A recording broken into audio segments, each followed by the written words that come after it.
वसीयतनामा एक पारिवारिक कहानी। राजप्रसाद जैसा लक्ष्मी विलास आज उदास दिखाई पड़ रहा था।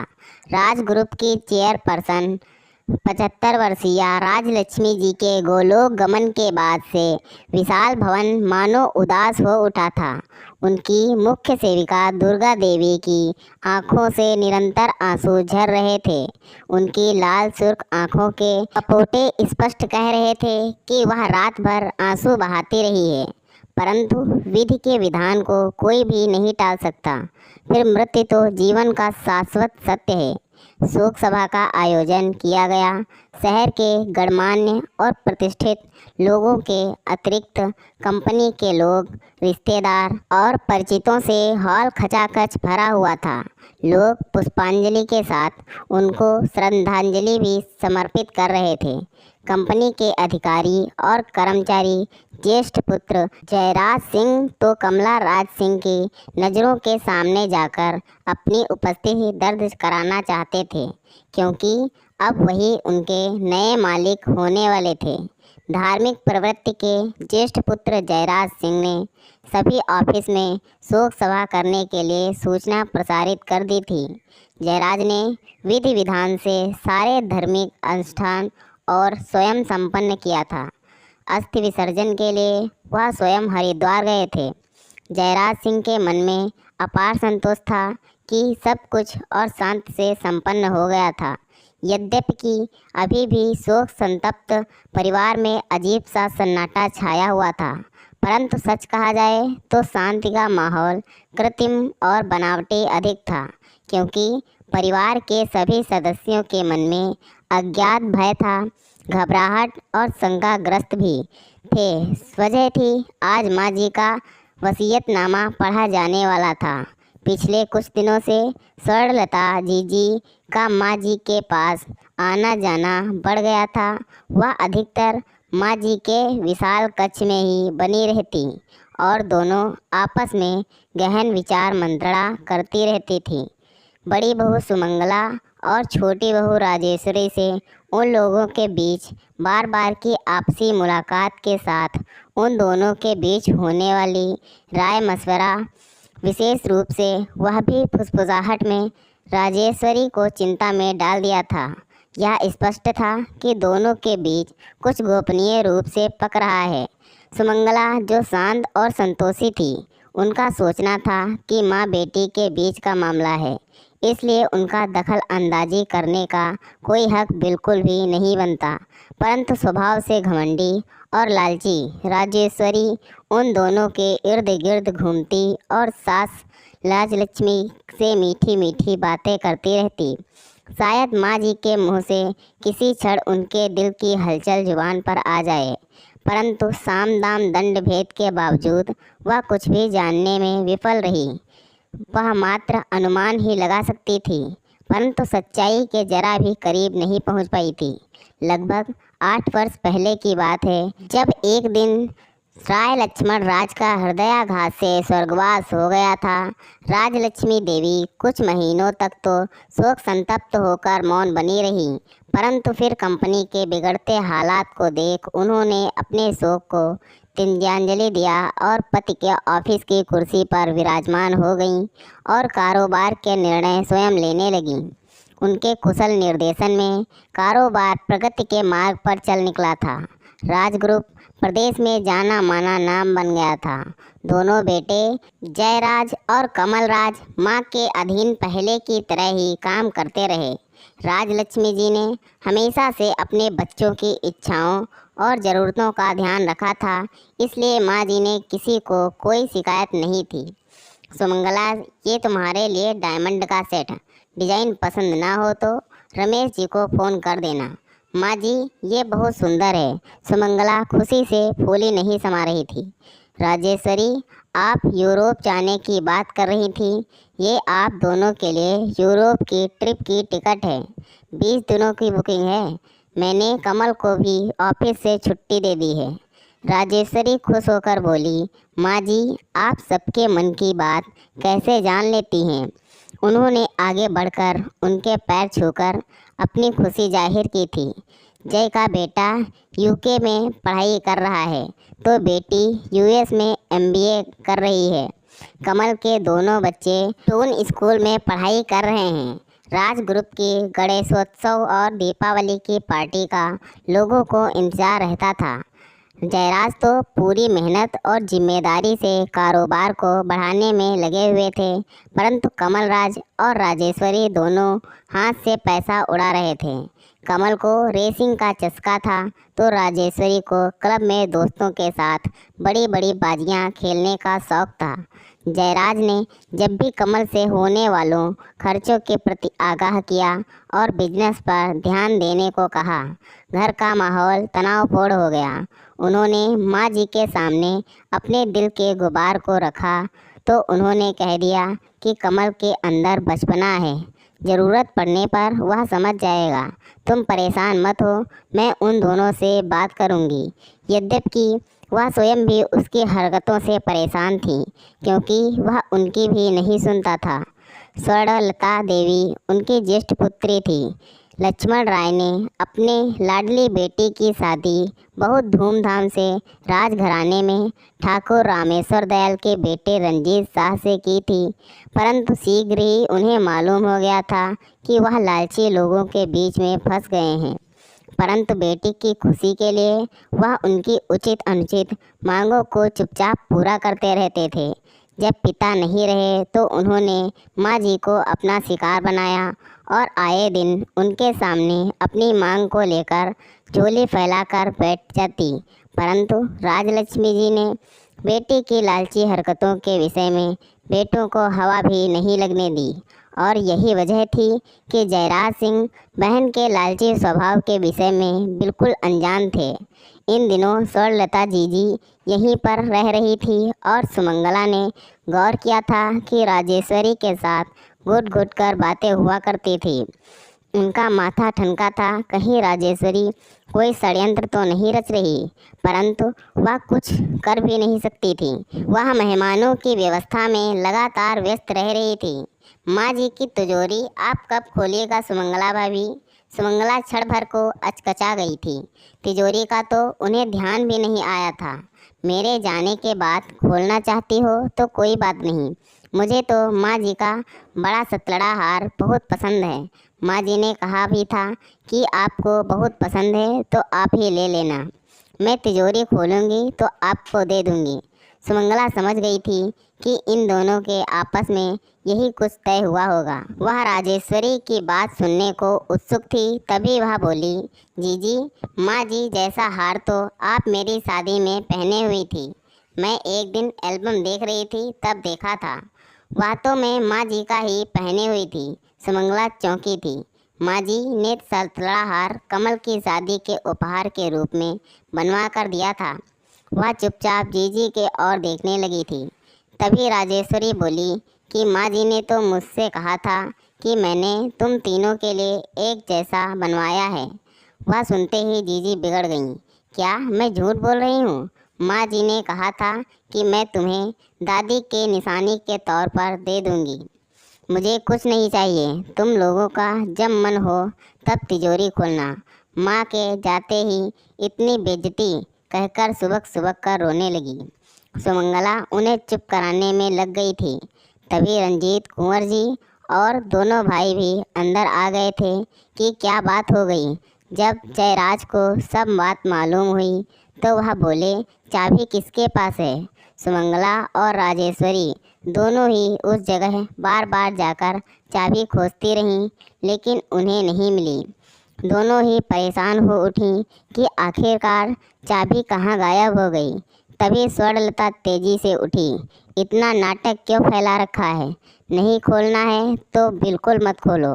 फिर वह स्वयं उठकर गई और अलमीरा में खोजने लगी। थोड़ी देर यहाँ वहाँ ढूंढने के बाद उनको चाबी मिल गई थी।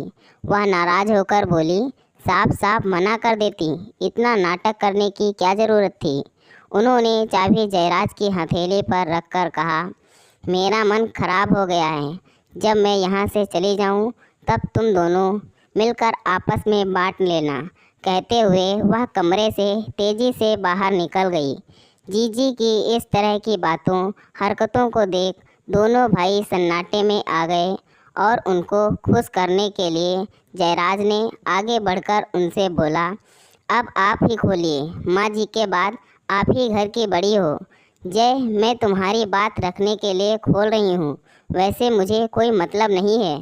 सब शांत थे, लेकिन उनके चेहरे पर विजयी मुस्कान थी। तिजोरी खुलते ही नया बवंडर खड़ा हो गया। उसमें से महारानी हार, सतलड़ा और चंपाकली जैसे एंटीक जेवर गायब थे। तिजोरी से जेवरों को गायब देखते ही सुमंगला की आंखों के सामने अंधेरा छा गया और वह धम्म से वहां पड़े सोफे पर बैठ गई थी। उनकी आंखें बंद अवश्य थीं, परंतु उनकी आंखों के सामने सास के पुश्तैनी जेवर, महारानी हार, सतरड़ा चंपाकली, नगीने जड़ी करधनी झिलमिला रही थी। उन्हें ससुराल आने पर राजलक्ष्मी जी ने अपने हाथों से उन्हें पहनाया था। उनके बार बार कहने पर भी उन्होंने अपने पास नहीं रखा था। अब तो प्रश्न यह था कि जेवर गायब कैसे हुए। सुमंगला बड़प्पन दिखाते हुए मौन थी, परंतु राजेश्वरी भला कब चुप रहने वाली थी। उन्होंने सबके सामने स्वर्णलता पर शक जाहिर कर दिया, परंतु वह जैसे इन बातों के लिए पहले से ही तैयार थी। मैं क्या जानूं, तुम दोनों यहाँ रहती हो, किसी के निकाल लिए होंगे। दोनों बहुएं नंद की चालाकी देख आश्चर्य से भर उठी थी। स्वर्णलता तीखी जुबान से बोली, माँ जी के जेवर दोनों ने मिल बांट कर गायब कर दिए और अब दिखावा अच्छा कर रही हो। जाने माँ जी कैसे रहती थी, तुम लोगों ने तो मेरा दिमाग खराब करके रख दिया है। स्वर्णलता ने आरोप के बाद तीनों महिलाओं के चेहरे पर शक और चिंता की लकीरें खींच गई थी। सबकी सब एक दूसरे को शक की निगाहों से देख रही थी। राजेश्वरी कभी नंद तो कभी जेठानी की तरफ शक भरी निगाहों से देख रही थी। जयराज ने माहौल के तनाव को हल्का करने के लिए हंसकर कहा, जिसको जो जेवर चाहिए रमेश जी के यहाँ जाकर ले लेना। अब बात खत्म करो।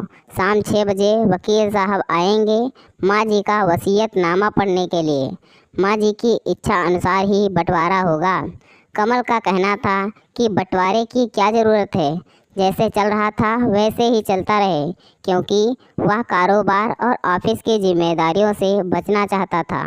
दूसरे, उसने 10 करोड़ रुपए इधर से निकालकर अपने ससुराल वालों के साथ मिलकर एक नई कंपनी बनाई है। अब वह उन पैसों को अपनी व्यक्तिगत संपत्ति बताकर अपनी बताता है, जिस वजह से माँ जी के सामने से दोनों के बीच आपस में विवाद चल रहा था। वकील तुषार घोष आए और कागजों की जांच पड़ताल हुई, परंतु बंटवारे के विषय में उन्होंने कोई भी वसीयतनामा नहीं तैयार करवाया था। इसलिए यह सुनिश्चित हुआ कि लगभग 100 करोड़ की संपत्ति, जिसमें चल अचल फैक्ट्री, आलीशान कोठियाँ, फार्म हाउस, ज्वेलरी, शेयर्स आदि सभी कुछ के 3 बराबर हिस्से उनके तीनों बच्चों के बीच में बांटे जाएंगे। 91% शेयर लक्ष्मी जी के थे और 9% दोनों बेटों के बच्चों के नाम थे, इसलिए उनका बंटवारा नहीं होगा। स्वर्णलता के चेहरे पर असंतोष नजर आ रहा था। यह एक कटु सत्य है कि धन या प्रॉपर्टी है तो वाद विवाद और मनमुटाव होना सुनिश्चित है, क्योंकि सभी पक्षों का संतुष्ट होना संभव है ही नहीं। इस संसार में धन लिप्सा ऐसी होती है कि जितना भी हो वह कम ही प्रतीत होता है। वकील साहब चले गए थे, परंतु जीजी के चेहरे पर तनाव स्पष्ट दिखाई दे रहा था। मुखर्जी जी मौन थी, मानो वह मन ही मन वह कोई योजना बना रही थी।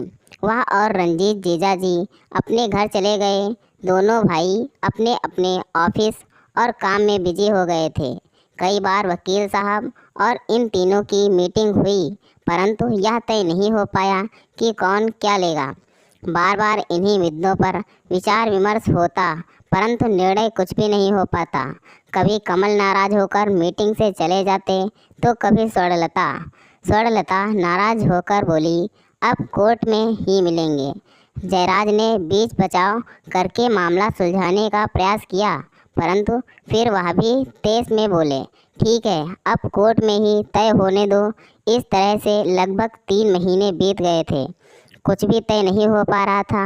अभी परिवार पूरी तरह शोक से उबर भी नहीं पाया था कि स्वर्णलता जीजी के वकील का नोटिस दोनों भाइयों के नाम आया कि मां राजलक्ष्मी जी की वसीयत के अनुसार पूरी जायदाद और बिजनेस को स्वर्णलता और कुंवर रंजीत सिंह के नाम कर दी है। दोनों भाई बतौर मैनेजर की तरह काम करते रहेंगे, परंतु मालिकाना हक स्वर्णलता देवी का होगा।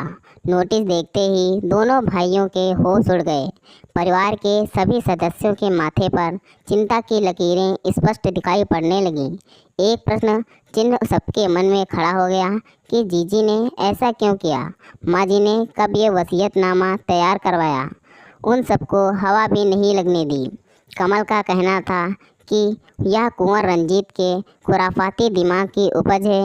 उन्होंने हम सबके खिलाफ साजिश रची है। सबके मन में शंका के बीज प्रस्फुटित होकर पूर्ण वृक्ष बनकर लहलहा उठे हैं। शांत जयराज भी भविष्य के प्रति शंकालु हो उठे, परंतु भीरू स्वभाव के जयराज ने स्वर्णलता देवी के समक्ष कभी जुबान तक नहीं खोली थी, क्योंकि उन दोनों के उम्र में काफ़ी अंतर था। इसलिए वह कर्तव्य विमूढ़ से हो गए थे।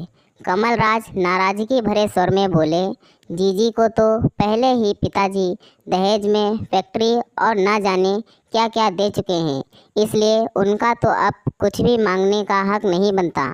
हम कोर्ट जाएंगे। कुंवर साहब ने माँ जी से अनजाने में साजिश रचने के लिए उनसे साइन करवा लिए होंगे। संपत्ति ने सबके मन में विष बो दिया था। जयराज ने अपने अनुभवों के आधार पर कहा कि कमल, मामला यदि कोर्ट में पहुंच जाएगा तो हम लोगों के हाथ से निकलकर वकीलों के दांव पेच में फंसकर उलझ कर रह जाएगा। इसलिए जीजी और कुंवर साहब के साथ बात करके आपस में सुलझा लिया जाना ज़्यादा अधिक उचित रहेगा। हम इस विषम परिस्थिति में क्या करना चाहिए, इस बात को लेकर सभी परेशान हो गए थे और आपस में सब लोग बैठकर विचार विमर्श और मंत्रणा करते रहे थे, परंतु कोई उपाय उन्हें नहीं समझ आ रहा था। दोनों भाइयों ने आपस में यह तय किया कि हम लोगों के आपसी विवाद की भनक परिवार वालों के सिवा किसी को नहीं लगनी चाहिए। हम सब जल्दी ही इस समस्या का समाधान निकाल लेंगे। शोकाकुल परिवार आकुल व्याकुल मनोदशा के कारण अपने को बेबस सा पा रहा था।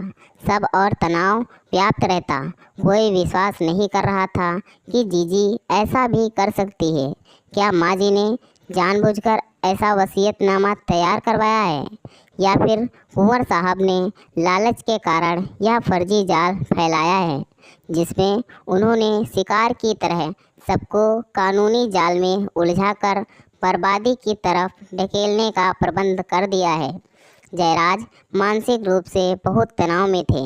उन्होंने जीजी को सदा माँ की तरह सम्मान की दृष्टि से देखा था और कुंवर साहब ने तो सदा नाराजगी के कारण यहाँ से दूरी ही बना रखी थी। पसोपेश और आपसी बातचीत में 1 महीना बीत चल पड़ा था। जीजी अपनी बात पर अड़ी हुई थी कि माँ जी सारी संपत्ति उनके नाम करके गई हैं, इसलिए दोनों भाइयों को उनके मातहत मैनेजर की तरह ही काम करना होगा। गमगीन जयराज को गुरु निर्णयानंद के रूप में आशा की किरण दिखाई दी। वह कमल को अपने साथ लेकर बहुत उम्मीद के साथ गुरुजी के पास पहुँचे। क्या बात है पुत्र, तुम्हारे माथे पर चिंता की लकीरें? क्या माँ जी के अचानक पिछोह को नहीं सह पा रहे हो? इस संसार में आवागमन तो शाश्वत सत्य है, उसमें क्या घबराना। गुरु महाराज, अब आप ही हम लोगों की समस्या का निराकरण कर सकते हैं। जीजी का कहना है कि वह दोनों मैनेजर की तरह उनके मातहत काम करेंगे और वह माँ जी की जगह मालिक बनकर सिंहासन रूढ़ होंगी। आप उन्हें समझाइए कि बराबर हिस्सा लेकर मान जाएं। परंतु सात्य जीजी संभवतः महाराज जी को अपनी तरफ मिला चुकी थी। उन्होंने तुरंत कहा कि जब रानी साहिबा अपने स्थान पर स्वर्णलता को प्रतिष्ठित कर गई हैं, तो फिर अनावश्यक वाद विवाद की क्या आवश्यकता है। जयराज ने गुरु जी के चरण पकड़ लिए और अपने जेब से डायमंड की अंगूठी निकालकर उनके चरणों पर रख दी थी। अंगूठी पर निगाह पड़ते ही गुरुजी का स्वर नरम हो उठा। जय और कमल, तुम दोनों को तो मैंने गोद में खिलाया है, इसलिए तुम दोनों मेरे पुत्र की भांति हो। भाई बहन में आपसी विवाद नहीं होते तो कहाँ होंगे। मैं स्वर्णलता देवी को समझाने की कोशिश करूँगा। आगे प्रभु इच्छा।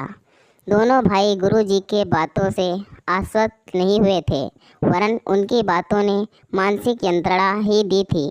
कमल को गुरुजी से बहुत उम्मीद थी, परंतु अब वह भी टूट रही थी। परंतु जिस प्रकार इंसान आखिरी सांस तक जीवन की आशा लगाए रहता है, वैसे उम्मीद की किरण लगाए हुए थे कि शायद जीजी गुरुजी की बात मान जाएं। जयराज अपनी विवाद की बात जितना छिपाने की कोशिश करते, जीजी उतना ही उछाल रही थी। गुरुजी ने अपने लाव लश्कर के साथ आए दोनों भाइयों ने उनकी सेवा में जी जान लगा दी। जीजी से बोले, बेटी, आपस में वाद विवाद से क्या लाभ। परंतु वसीयतनामा की कॉपी देखते ही बोले, जब रानी साहिबा ने ही स्वयं गद्दी राजकुमारी को हस्तांतरित की है तो फिर वाद विवाद का क्या प्रश्न। और वह अपना तामझाम समेटकर चल पड़े।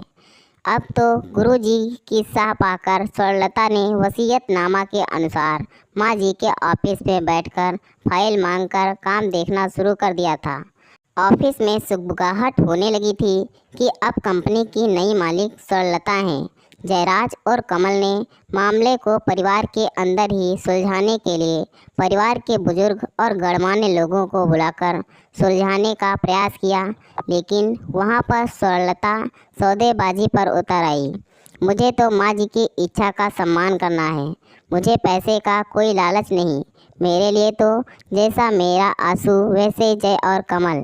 फिर झट वह सौदेबाजी पर उतर आई। कभी 10% तो कभी 20% तो कभी 30%। वहाँ पर सभी लोग रंगे सियार की तरह बदलते बयान को सुनकर परेशान हो गए थे। कमल इतनी देर से चुपचाप सारा नाटक देख रहे थे, उनसे ना रहा गया। वह क्रोधित होकर आपे में बाहर होते थे। जीजी 30% तो आपके वैसे ही मिल रहा था, लेकिन आपकी तो नीयत ही खराब है। आप तो समूची संपत्ति नाक की तरह बैठना चाहती हैं। स्वर्णलता भला कब चुप रहने वाली थी, क्रोधित स्वर में बोली, कमल, मैं जानती हूँ तेरे मुंह में किसी ने ये शब्द डाले हैं। मैं राजेश्वरी को बहुत अच्छी तरह जानती हूँ कि वह कितनी लालची और चालाक परिवार की है। जय और सुमंगला ने कमल और राजेश्वरी को वहाँ से हटाकर अंदर कर दिया था। स्वर्णलता देवी बोली, जय, आखिरी बार तुमसे कह रही हूँ कि कोर्ट से बाहर मामला तय कर लो, नहीं तो यदि कोर्ट के चक्कर में पड़ गए तो तुम दाने दाने के मोहताज हो जाओगे। दोनों पक्ष अपनी अपनी बात पर अड़े हुए थे, कोई भी झुकने को तैयार नहीं था। स्वर्णलता और रंजीत कुंवर ने माँ के ऑफिस में मैनेजर और स्टाफ की मीटिंग बुलाकर अपने को मालिक बताकर फाइल मंगाकर घरेलू विवाद को जग जाहिर कर दिया था।